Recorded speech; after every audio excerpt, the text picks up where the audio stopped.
My wife wanted to open our marriage, so I divorced her. As I sat across from my wife of 5 years, I couldn't believe what I was hearing. She wanted to open our marriage. My heart sank as she explained how she had been feeling stifled and restricted in our relationship. She wanted the freedom to explore other connections, both emotionally and physically. I was stunned. How could she even suggest such a thing? We had vowed to be faithful to each other, to love and cherish one another until death do us part. And now she was asking for an open marriage?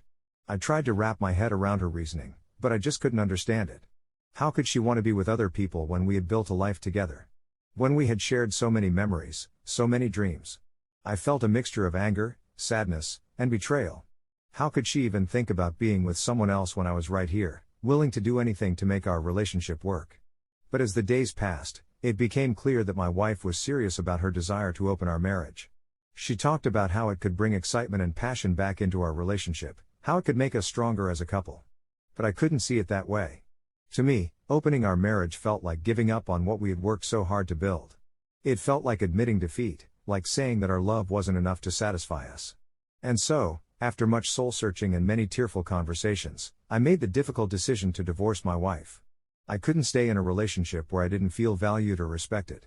I couldn't stay with someone who was willing to throw away everything we had for the sake of fleeting passion. The divorce was messy and painful. We fought over money, over possessions, over custody of our dog. But through it all, I knew I had made the right decision for myself.